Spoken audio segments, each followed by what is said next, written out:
Hebreus 11, 32.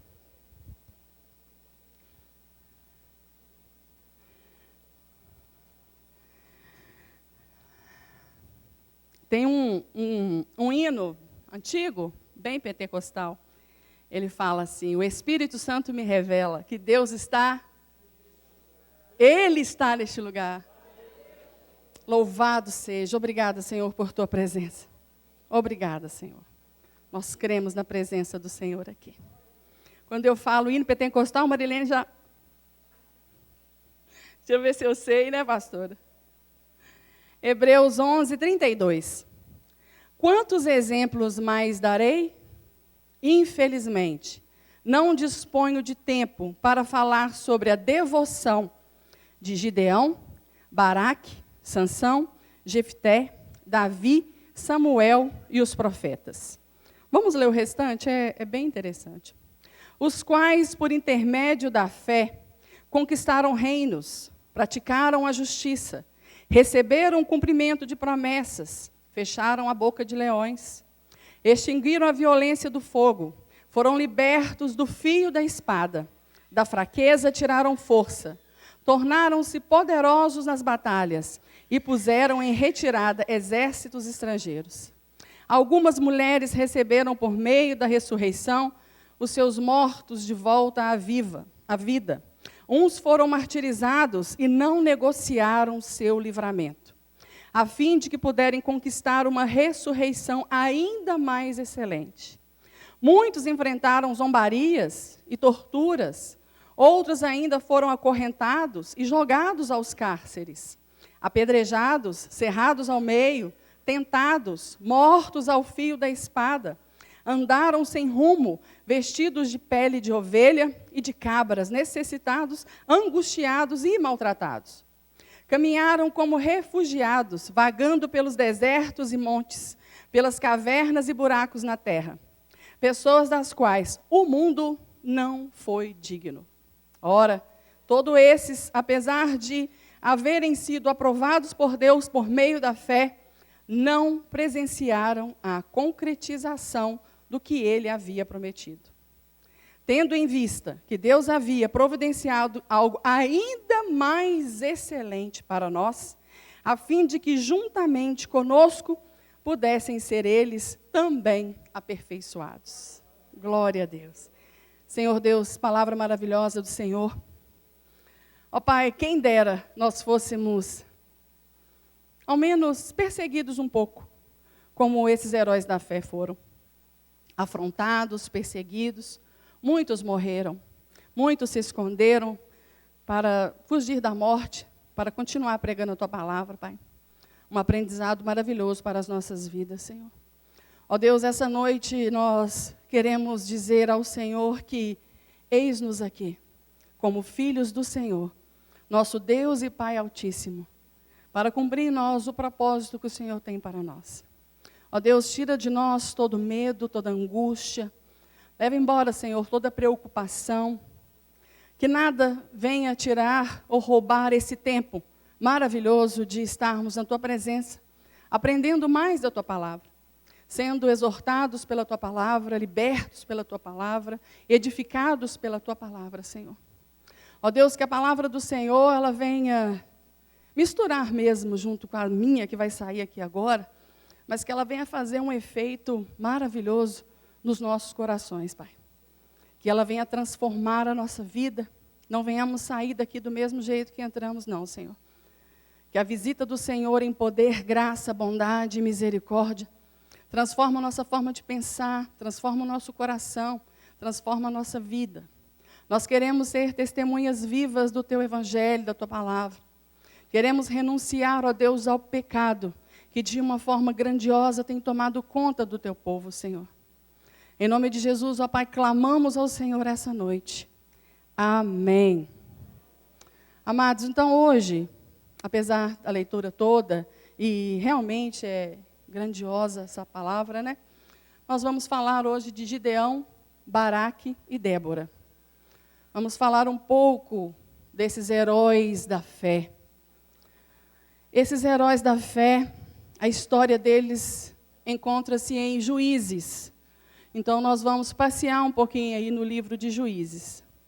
A começar, eu quero fazer a leitura em Juízes, no capítulo 21, versículo 25. Só para a gente ter uma ideia de como esse povo vivia ali. Juízes 21, 25. Naquela época, não havia rei em Israel. Cada um fazia o que lhe parecia certo. Amados, nós estamos vivendo um tempo de poucos heróis. Vocês concordam com isso? Poucos heróis. Olhamos para uma sociedade onde nós percebemos na política, nas músicas, nos jogos, aonde for, você tem estrela.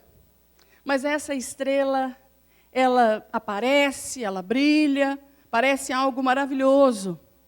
Mas logo depois vem algo que é falado sobre ela e ela cai. E a gente percebe que são pessoas imperfeitas. Juízes fala de uma época de pessoas imperfeitas. O pecado começou a imperar ali.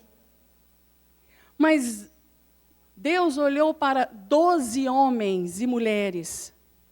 E o Senhor levantou eles. Não porque eram perfeitos, não porque não eram pecadores, mas porque eles eram submissos à voz do Senhor.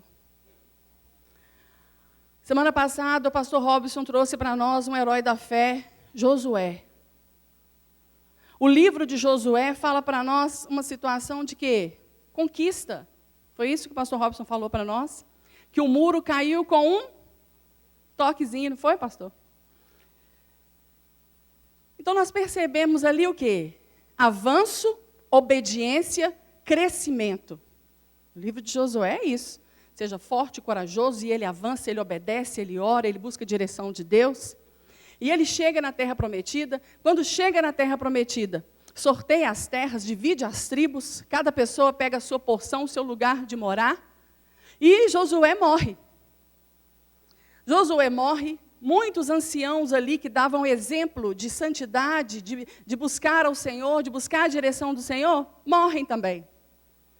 Esse povo habita numa terra prometida aproximadamente de 300 a 350 anos. Então, eles entram na terra prometida, é dividido em tribos, e eles ficam ali de 300 a 350 anos. No início, eles continuam buscando o Senhor. Eles falam assim, Senhor, e agora? Como vamos fazer? Quem é que vai agora lutar pelas terras que estão aqui? Porque nós chegamos na terra prometida, mas ela é habitada. Ela tem cananeus, midianitas. Tem pessoas que habitam aqui, Senhor. E o Senhor fala para eles assim, olha, o primeiro que vai lutar aqui, guerrear, é a tribo de Judá. Então, Judá levantou e foi à guerra, e lutou, e foi conquistando. Mas houve um período, porque a ordem do Senhor era assim, vocês vão guerrear, e vão passar a fio da espada, todos os moradores. Todos, que ninguém sobreviva. Era para exterminar mesmo aquele povo que habitava ali. A terra é sua, mas tem moradores aí. Cabem a vocês agora continuar a luta e conquistarem a terra. E eles estavam fazendo isso. Só que houve um tempo em que eles, 300 e 350 anos, é muita coisa, não é? É muita coisa. Para haver ali uma fidelidade, uma busca pelo Senhor, haveria de ocorrer após cada pessoa ali buscando ao Senhor com obediência, com decência, com ordem. Mas acontece que eles começam a desanimar. Eles começam a parar de lutar. E começam a conviver com o povo que morava ali. E o povo que morava ali era um povo idólatra. idolatravam Baal, Aserá. Aquele povo que morava na terra prometida não reconhecia Deus como Senhor da vida deles. E essas pessoas entraram nessa terra, então, e eles pararam de exterminar, mas começaram a casar. Começaram a casar, começaram a gerar filhos. Só que o casamento com a pessoa que não processa a mesma fé que a sua, possivelmente vai dar algum problema. Isso pode acontecer? Pode acontecer. Mas não é o que seria melhor para você. O melhor para você é casar com uma pessoa que crê em Jesus Cristo como Senhor da vida dela. Mas que ela dê frutos e testemunhos do que ela crê. Que ela possa viver uma vida obedecendo os mandamentos do Senhor sem peso. Porque senão, às vezes, você até está mesmo com uma pessoa que vem à igreja com você, está junto com você, mas parece que ela não conhece o Deus que a Bíblia nos apresenta. Um Deus que fala conosco para sermos santos porque Ele é santo. Um Deus que fala conosco para abandonar todo tipo de pecado. E foi justamente o pecado que foi chegando a essas tribos e tomando lugar, tomando conta. E quanto mais o pecado cresce, mais a pessoa se afasta de Deus. Quanto mais eles estavam ali virando um povo idólatra, um povo imoral, um povo que não obedecia ao Senhor, mais eles se afastavam de Deus. Deus é justo juiz. Hebreus 12 fala que Ele castiga o filho porque Ele ama aquele filho. E Ele castiga para que aquele filho possa aprender e abandonar o que ele está fazendo de errado, de pecado e mudar de vida. Quando você lê Juízes, você percebe um povo que peca contra Deus, que faz aquilo que é errado aos olhos do Senhor. Mas o Senhor os entrega nas mãos daquele povo que estava ali, para serem subjugados, maltratados, oprimidos. Hoje nós vamos falar especificamente de 2 juízes, mas o Senhor levantou 12. Nós vamos falar de Baraque e de Gideão. Então vamos falar um pouco aqui de Baraque, que está logo no capítulo 4. E Baraque, ele é chamado por Débora, uma mulher, uma juíza, uma profetisa, uma mulher temente a Deus, uma mulher que obedecia às leis de Deus. Quando nós chegamos no capítulo 4, o Senhor já tinha levantado outros juízes para libertar o povo da opressão que eles estavam vivendo. Aqui, Eude tinha acabado de libertar o povo dos amalequitas. Houve ali um período de paz, mas assim que Eude morre, o povo começa a fazer novamente tudo que desagrada ao Senhor. O capítulo 4, ele já começa dizendo: depois da morte de Eude, mais uma vez, os israelitas fizeram o que o Senhor reprova. E o versículo 2 fala assim para a gente que assim o Senhor os entregou nas mãos de Jabe, rei de Canaã. Então, queridos, o Senhor os entregou para serem oprimidos, castigados, para que houvesse ali entre eles arrependimento, clamor, mudança de vida. Quem gera o fruto de arrependimento em nosso coração é o próprio Deus. Ele gera em nós esse arrependimento. Chega ao ponto do povo clamar: Senhor, ajuda-nos, envia um libertador. Nós estamos sendo oprimidos. O general do rei Jabim, Císera, ele tem 900 cavalos de ferro. E ele quer vir contra nós com esses 900 carros de ferro. Os carros de ferro, na época, tinham 2 cavalos na frente. E chegava uma certa hora que ele abria umas facas do lado e as facas passavam decepando ali os pés dos soldados.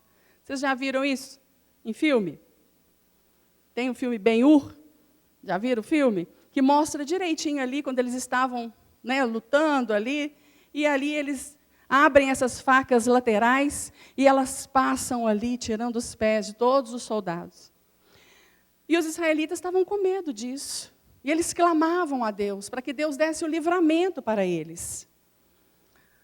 Eles ficam ali, oprimidos, subjugados, sofrendo, escravos dos cananeus, por 7 anos. Por 7 anos eles ficam ali. Aí Deus vem e levanta Débora. Débora chama Baraque e fala com Baraque.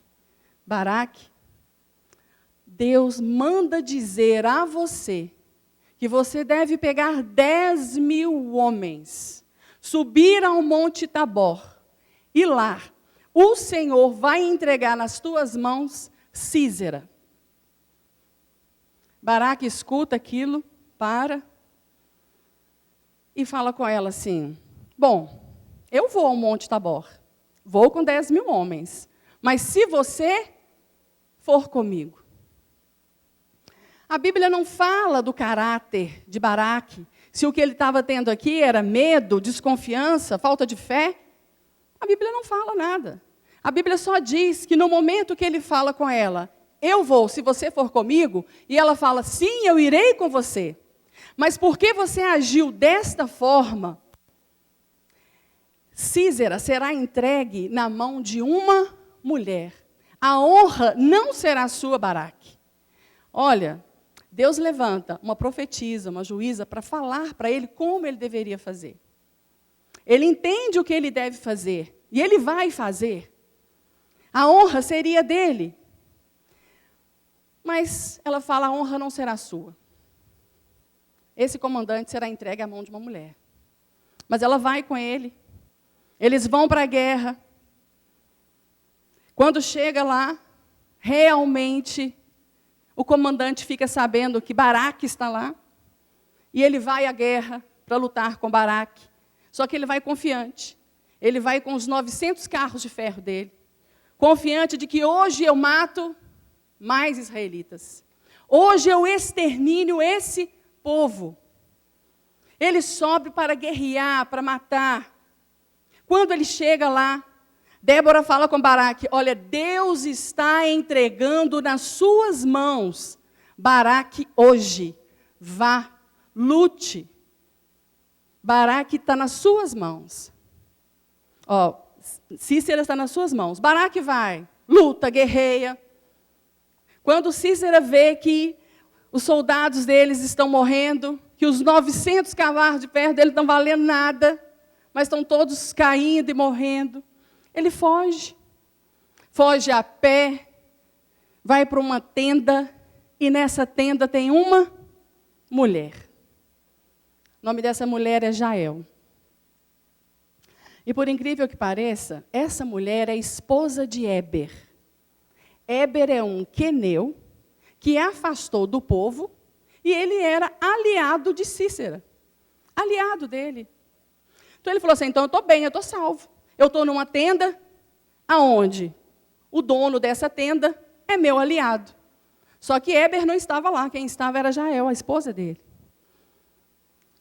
E assim que Císera vê Jael, ele fala, mulher, ela, oi meu senhor, pode entrar.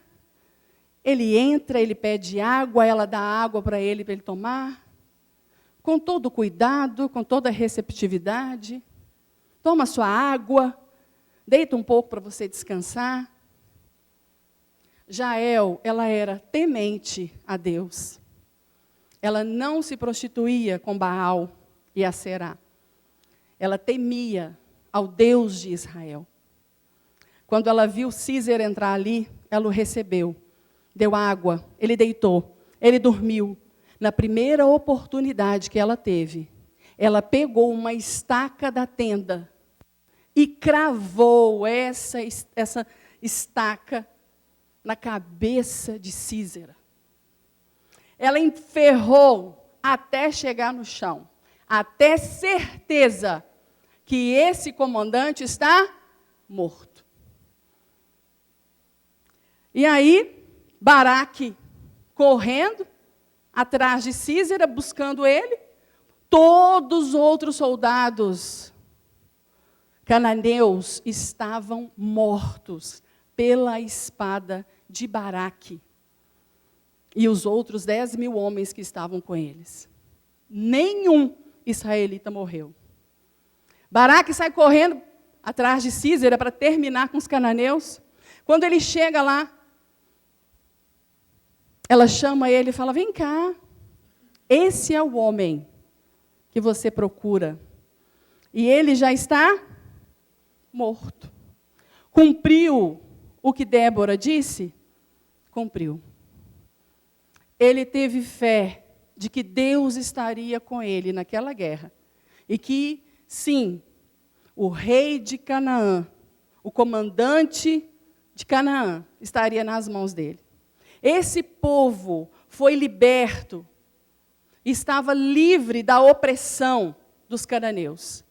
Eles ficaram ali, livres de toda a opressão, enquanto Débora estava viva.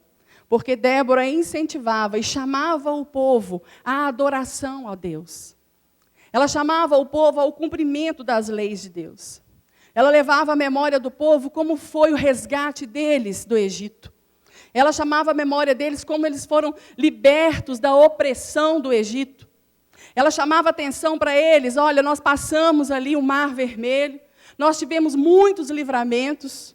Moisés morreu, mas Josué veio e liderou. Ela chamava a atenção deles para o Deus misericordioso, bondoso, gracioso, que fortaleceu eles naquela caminhada e levá-los até a terra prometida. Ela ia chamando a atenção, ela ia contando para eles as histórias. Eles iam fortalecendo, criam em Deus, deixaram completamente a idolatria, a imoralidade, a rebeldia e seguiam a Deus. Até que Débora morre, até que Baraque morre, e eles voltam de novo. Eles voltam de novo para a adoração a Baal. Eles voltam de novo para a adoração a Aserá. E eles começam de novo a fazer tudo que desagrada ao Senhor. No capítulo 5, você tem o cântico de Débora. Inclusive, o movimento Desperta Débora, ele veio daqui, do cântico de Débora. Pastor Jeremias Pereira, da 8ª Igreja, a esposa dele começou esse movimento. Ele existe até hoje, inclusive aqui, na nossa igreja. Nos reunimos toda a última quinta para orar pela família. O propósito é mães de joelho e filhos de pé.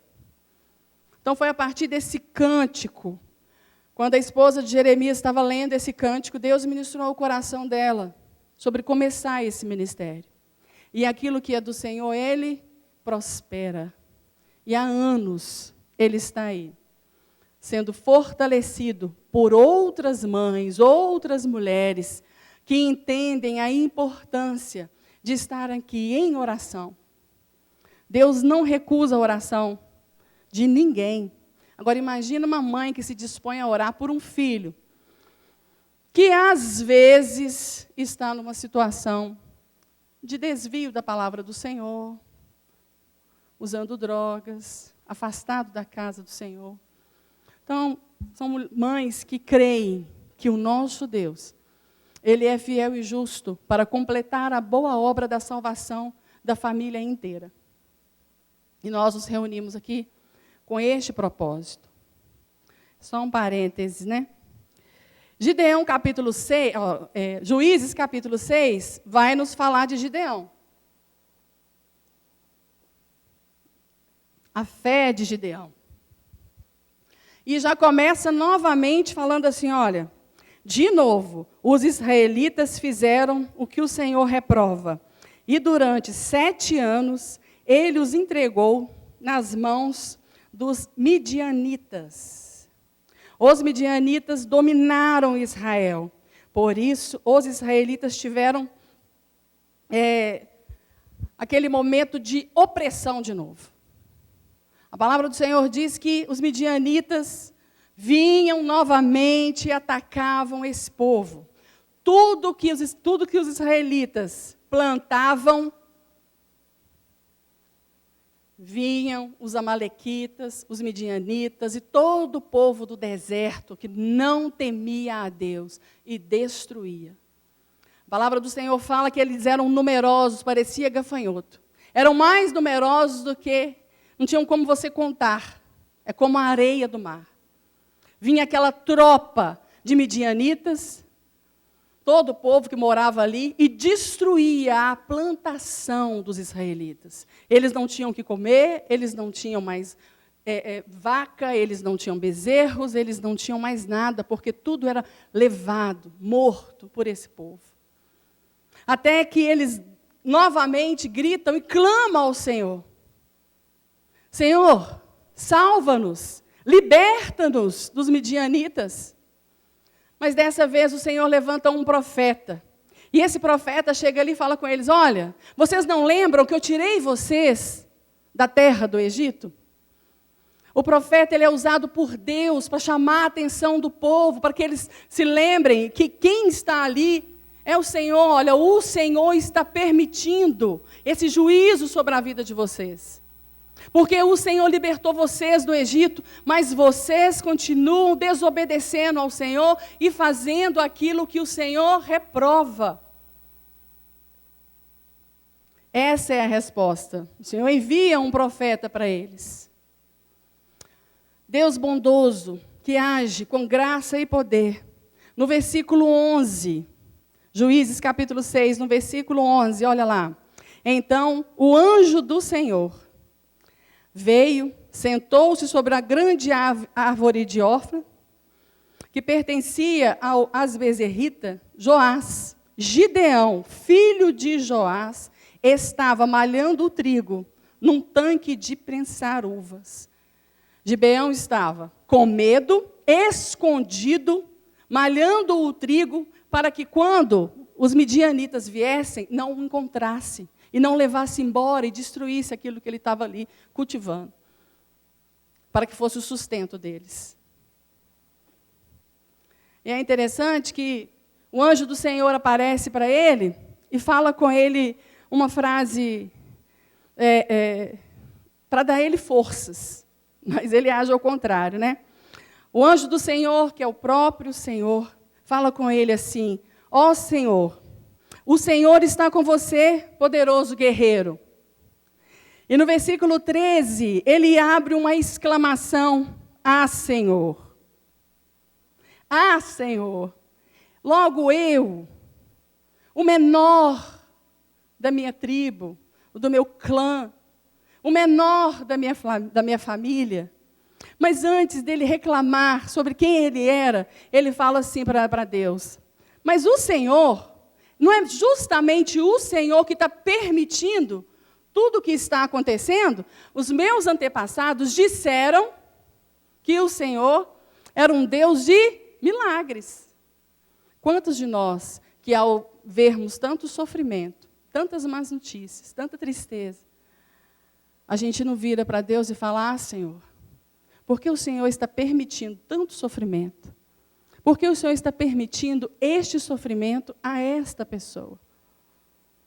O Senhor não é um Deus que cura. O Senhor não é um Deus que livra. O Senhor não é um Deus que já fez tantas maravilhas. Eu já pude ver o Senhor fazer milagres.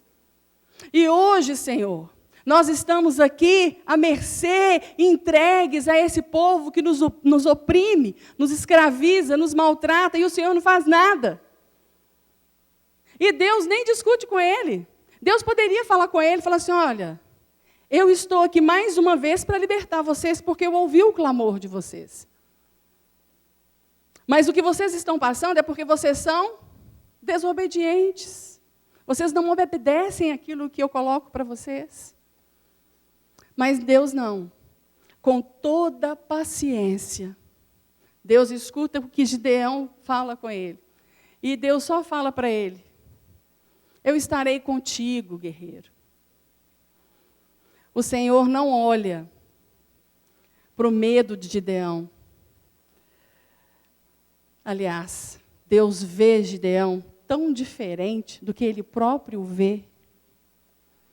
E Deus trata ele com tanto amor em falar: vai, eu estarei com você.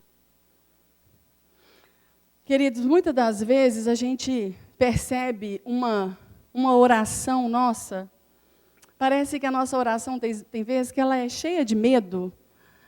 Às vezes nós levamos ao Senhor uma oração assim, não que seja errado, nós devemos fazer mesmo, mas a gente começa a clamar um Senhor, um livramento, né?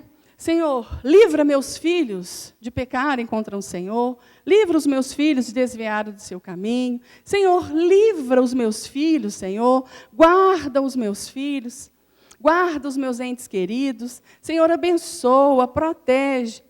E a nossa oração é aquela oração de medo de que as coisas ruins venham sobre nós.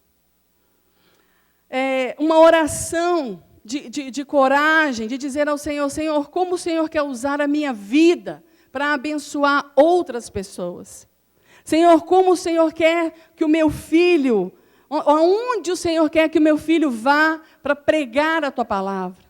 Aonde tem pessoas que estão encarceradas, onde tem pessoas que estão perdidas. Senhor, onde que o meu filho pode ser a luz no meio deste mundo tenebroso. A nossa oração é uma oração para que Deus proteja, venha guardar os nossos filhos de ir para fora. Porque nós temos medo desse mundo mal que nós temos todos os dias nas mãos para ver.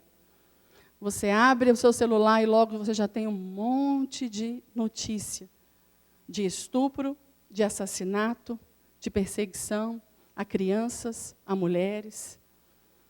E logo nós clamamos a Deus para que nos livre disso. E não tem erro nenhum, nós devemos orar sim, para que o Senhor nos proteja, nos guarde e nos livra. E Ele faz isso sim.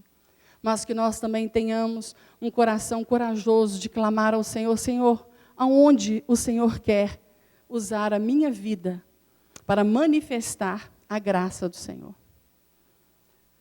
Usar a minha vida talvez para ajudar uma pessoa que está passando necessidade.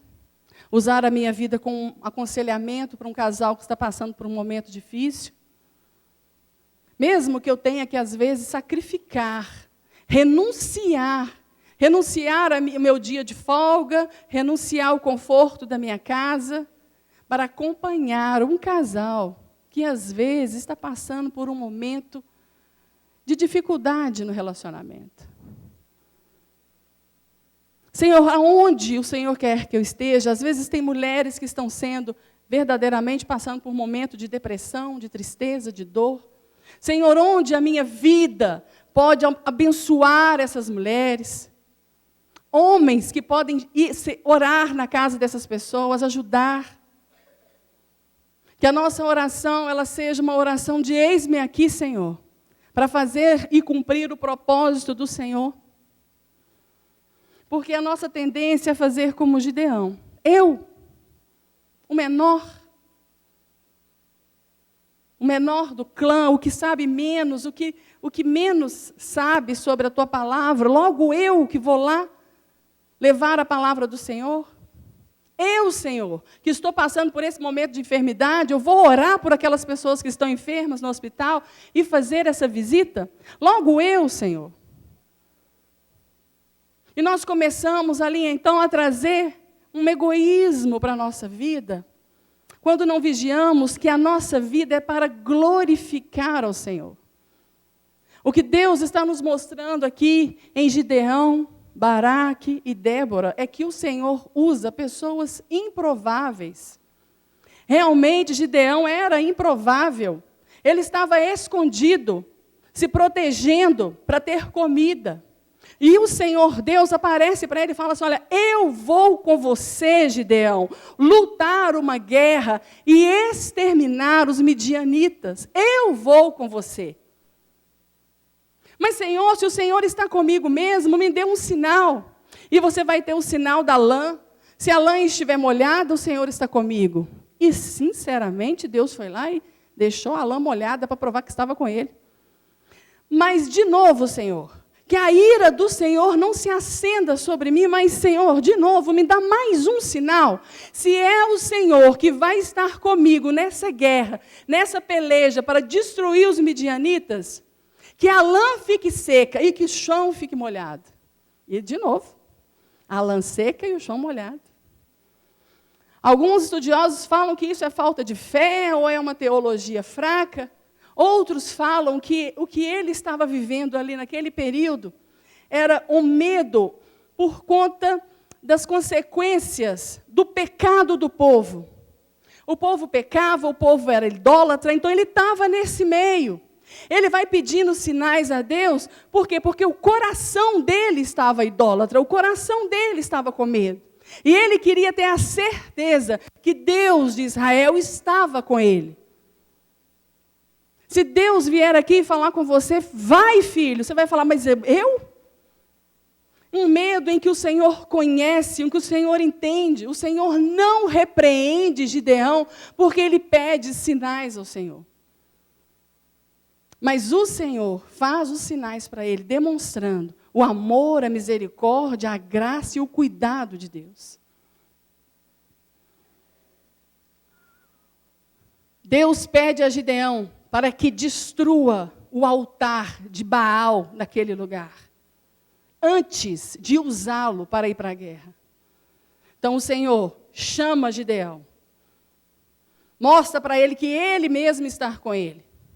Pede para ele que destrua o altar de Baal que existe ali.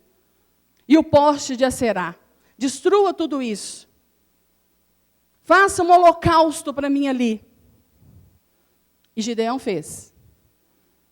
Antes de fazer o holocausto, Gideão faz uma oferta, oferece uma oferta a Deus. Oferta a ele comida, vai lá, prepara o pão, prepara a carne, leva para ele. Quando Gideão percebe que é Deus que está com ele, ele fala, Deus está comigo. Ai de mim, morrerei, porque estou vendo a Deus. E Deus acalma ele, calma, você não vai morrer. Tenha paz, Gideão.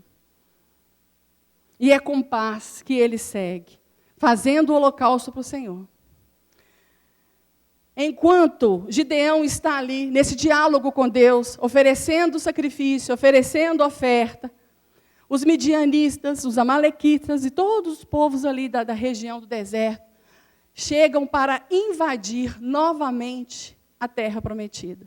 Eles chegam ao Jordão para mais uma vez saquear, oprimir, levar a comida deles, destruir eles. Quando eles chegam ali, o Espírito de Deus vem sobre Gideão. E Gideão toca uma trombeta, chamando as outras tribos para estar junto com ele nessa peleja. Naftali, Zebulun, chama eles para estar juntos. Eles comparecem. O Senhor comparece aqueles homens todos ali para ajudá-los, né, na batalha, para destruir os midianitas. Só que Deus fala com ele, olha, tem muito homem aí. Tem 32 mil homens aí. Eu quero menos homens, para que vocês não se gloriem na força de vocês. Para que vocês digam, o Senhor fez isso por nós. O Senhor destruiu os midianitas. Então, Gideão, você vai falar com esses soldados que aquele que tiver com medo, tiver tremendo de medo, pode ir embora. 32 mil homens, 22 mil homens vão embora, porque estavam tremendo de medo. Ficam só 10 mil. Imagina, Gideão, vou lutar com 10 mil homens? Então vamos, com 10 mil homens. Mas aí o Senhor fala com ele, tem muito homem aí ainda. Vamos diminuir essa quantidade. Leva esses homens para tomar água. Aquele que tomar a água, lambendo como um cachorro, é um homem atento, que presta atenção. Os outros que ajoelharem não irão com você. Os que tomam água lambendo como um cachorro, somam 300 homens. E Deus fala com ele, então será esses 300. Então Gideão e os 300 homens vão para a guerra. No capítulo 7, quando eles estão quase partindo para a batalha, Deus é tão generoso com Gideão, que fala com ele assim, se você ainda estiver com medo, pegue seu servo e vá até o acampamento dos midianitas, para que você ouça o que eles vão falar. Ele pega o servo dele, vai ao acampamento, e o Senhor dá um sonho ao inimigo, falando com o inimigo que o Gideão estava ali para acabar com eles. Gideão escuta o sonho dado aos midianitas. Quando ele escuta o sonho, e ele escuta o que significava o sonho, e um deles interpreta dizendo assim, então realmente, a espada de Gideão virá sobre nós e irá nos destruir. Porque o Senhor, o Deus de Gideão, é com ele. Ele adora ao Senhor, chama os 300 homens, separam eles em grupo de 100, coloca na mão deles uma trombeta e um vaso com uma tocha acesa. E ele fala assim, olha, quando eu entoar minha trombeta, quebrar meu vaso, vocês vão fazendo. E eles fizeram. Com o barulho e com as luzes, os midianitas ficaram confusos, era à noite, eles olharam aquela tocha, ouviam o barulho das trombetas, ouviam os vasos quebrando. Eles começam a levantar e guerrear um contra o outro e se matam. Alguns fogem, mas Gideão ele ficou guerreiro. Ele foge, ele vai atrás deles para matá-los, chama as outras tribos para achá-los e matá-los. Vamos matar todos os midianitas hoje, vamos ficar livres desse povo. Eles tocavam a trombeta, quebravam o vaso e gritavam, pelo Senhor e por Gideão. Amados, eles venceram a guerra com uma trombeta, um vaso, e gritando, pelo Senhor e por Gideão. Uma fé no sobrenatural de Deus. Eu acredito que cada um de nós aqui tem algo para compartilhar relacionado a uma fé sobrenatural. Uma experiência que você viveu com um Senhor, em que você pode dizer verdadeiramente, Deus fez isso por mim. Quando você junta um dinheiro e compra um carro, compra uma casa com as suas condições, é muito simples, é muito fácil, você sabe que foi Deus que te deu. Mas quando você olha para as suas condições e não tem nenhuma, mas você escuta uma direção de Deus a respeito de algo que você deve fazer, faça assim, e você vai obedecendo, você vai fazendo, e você vê que você conquistou aquela casa, conquistou aquele carro, conquistou aquele local de trabalho, porque o Senhor te entregou aquele lugar. Você tem uma experiência para falar, verdadeiramente. Não tinha nenhuma condição para eu estar aqui, mas o Senhor fez isso por mim. Quando você tem, às vezes você recebe um diagnóstico de uma doença, e você fala, Senhor, se o Senhor não intervir aqui e curar, Senhor, eu irei partir. Porque verdadeiramente, ó Deus, esse diagnóstico, somente o Senhor pode curar. Quantas pessoas são curadas, milagrosamente, pelo poder de Deus, curadas de câncer, curadas de enfermidade. Tem pessoas que às vezes têm uma simples febre, ela ora e o Senhor cura. Um Deus que age sem tamanho, mas Ele acode a nossa necessidade, não importando qual ela é. Talvez pequena demais para uns, grande demais para outros, mas o Senhor está ouvindo o nosso clamor. Ouvindo, atento e trazendo vitória nas nossas mãos. Gideão, ele vira um homem grandioso aqui de guerra. Ele persegue até que ele mata os líderes de Midian. Ele vai até o final. Ele conquista, extermina os midianitas. Mas ao final disso tudo, ele tem uma queda. Enquanto ele está ouvindo a voz do Senhor, ele prospera, ele guerreia, ele luta, ele vence, porque o nosso Deus está com ele. Mas há um momento que ele não consulta a Deus. E ele faz para ele um colete sacerdotal de ouro. E a palavra do Senhor diz que a intenção no coração dele para ter esse colete de ouro vira uma armadilha para ele e para a família dele. Depois que Gideão morre, depois de 40 anos de paz, Gideão morre. E o povo novamente volta a fazer aquilo que desagrada ao Senhor. E muitos adoram exatamente o colete sacerdotal que ele fez para ele. Que nós, queridos, possamos ouvir a voz do Senhor e obedecer ao que ele está dando a direção. Mas quando percebermos que já estamos fazendo na nossa impulsividade, que já estamos tendo aquelas ideias, estamos indo na nossa força, do nosso jeito, do nosso jeitinho que vai conquistar, do nosso jeitinho que vai fazer, que o Espírito Santo do Senhor nos repreenda, trazendo a nós a verdadeira santidade e obediência a Deus. Que nós possamos hoje entender que Deus usa, sim, pessoas improváveis, mas que são submissas à vontade dEle. Que Deus está à frente, sim, das nossas guerras, das nossas batalhas, das nossas pelejas, mas não é para que nós venhamos nos glorificar na nossa inteligência, no nosso esforço, naquilo que nós buscamos a fazer, mas que nós possamos olhar e dar a glória para o Deus Altíssimo.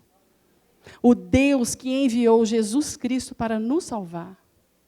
Aquele no qual nós cantamos ainda há pouco.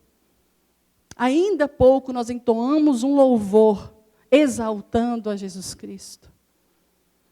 Falando que não sabemos o preço da cruz. Mas toda vez que nós trazemos uma glória para nós mesmos, nós estamos desconsiderando esse preço da cruz. Que o desafio na nossa vida seja viver de uma forma a olhar para o próximo. Que o Senhor venha com um poder e uma graça dEle maravilhosa essa noite, a limpar a nossa mente, o nosso coração de todo medo. Todo medo, tudo que te impede de fazer qualquer coisa. Talvez você tenha medo até mesmo de pegar o carro e sair. Ou você tem medo de ir para a cozinha e ousar e fazer uma comida. Você fala, vai dar errado, não vai ficar bom. Medo de sair e pregar a palavra para uma pessoa. Medo de orar junto com uma pessoa. Talvez hoje você tenha medo. Então que o Senhor venha limpar o coração e a mente de todo medo. Mas que Ele venha com um poder maravilhoso em mostrar que você é filho. Ele disciplina, Ele corrige, porque ama. Que aquilo que o Espírito Santo trouxe à sua mente, ao seu coração, aquilo que você precisa abandonar, aquilo que você precisa deixar, aquilo que o Senhor já te chamou para falar, já te chamou para fazer, Ele já falou, filho, vem, deixa isso e faça isso. Que hoje venha sobre a sua vida um encorajamento para que você faça aquilo que o Senhor tem ministrado na sua vida. Que você não venha achar que é na sua fraqueza que virá a vitória. Mas é o próprio Deus que dá força àquele que está fraco. É Deus que sustenta. Nós não fazemos nada, mas o próprio Deus realiza todo o trabalho. Quando você lê Juízes todo, ou então você pode passar a leitura do capítulo 4 ao 8, para você ler e aprofundar. Você vai perceber ali Deus entrando na história de um povo rebelde, idólatra, imoral, que abandonou a Deus. Você vê a graça, o amor e o cuidado de Deus entrando ali, mais uma vez, por amor ao povo dele, por amor ao povo dele. Ele entra, intervém, livra, liberta, e continua trabalhando ali na vida daquele povo. Juízes termina como nós lemos. Então o povo continua sendo libertos e caem de novo. Sendo libertos e caem de novo. Querido, se você está assim, numa coisa chamada pecado constante na sua vida, se você ora ao Senhor hoje porque pecou e logo depois você percebe que aquele pecado só está rodeando você, e quanto mais você ora, clamando ao Senhor para te libertar, mais você está entregue a esse pecado. Tome uma atitude hoje de obedecer à voz do Senhor. Se você não ler a palavra, se você não tiver um tempo de oração, se você não buscar a face do Senhor para ser livre e liberto do pecado que está te aprisionando, queridos, o que você terá é o juízo de Deus, a disciplina de Deus. Porque Ele faz, porque nos ama. Então, que essa noite nós possamos levar até a Ele tudo aquilo que você percebe que te afasta. Senhor, eu tomo, eu te entrego. Isso aqui na minha vida virou idolatria, Senhor. Está nas tuas mãos, Senhor.